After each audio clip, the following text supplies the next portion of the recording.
ဟုတ်ကဲ့ပါကိုယ့်ရဲ့ဌာနေဆိုတဲ့တခြင်းလေးနဲ့ဖြောပြပေးချင်ပါတယ်ခင်ဗျာ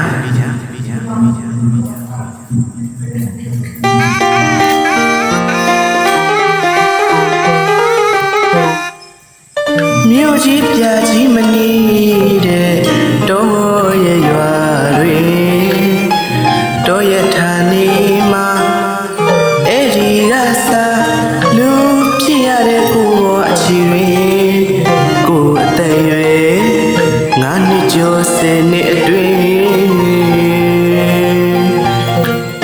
အပေါ်ရင်းများနဲ့ကစားရကြပျော်ပျော်ရွှင်မမိနိုင်မှုအစဉ်ကိုယ်စားတည်နေတော့ရဲ့ရွာကိုပေး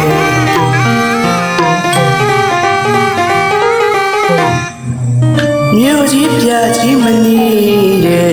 တော့ရဲ့ရွာတွေတော့ရဲ့ဌာနေမှာ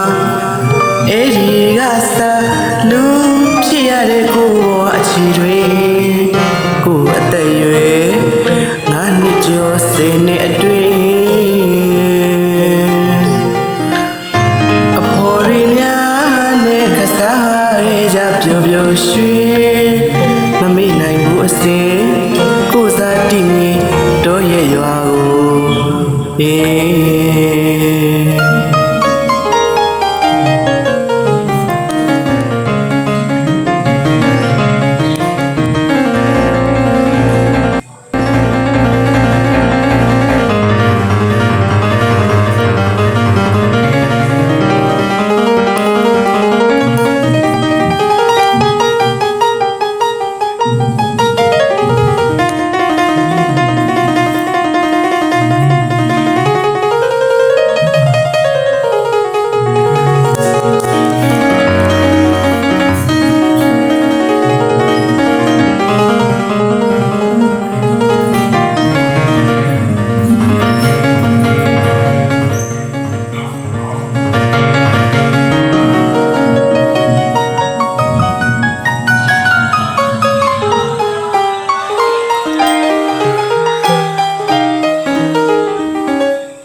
တဆဆနဲ့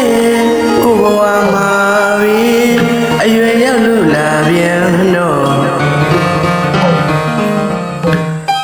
တော့ရွာမှာပြောပြီးမဲလေ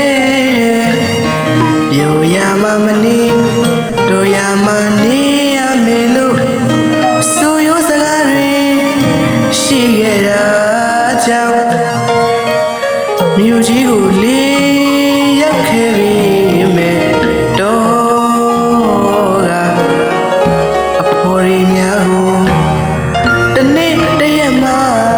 မမေ့နိုင်ပါစေ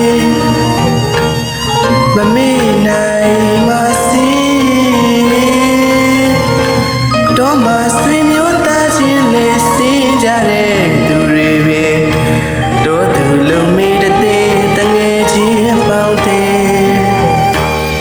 ကိုမမေ့ရယုံစီချင်းကိုအခွင့်တာခဲ့တစ်ခေါက်တစ်ခါအရောက်လာဖို့သာပြေ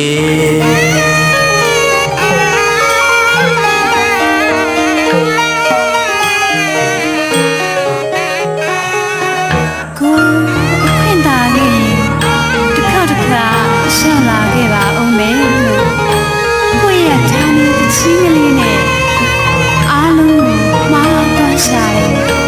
အဆိုတော်ကြီးစမ်းရထွန်းညော်အလွမ်းမပြေအဆိုတော်ရွှေရှင်မင်းသားသူ့မောင်ကဒီလို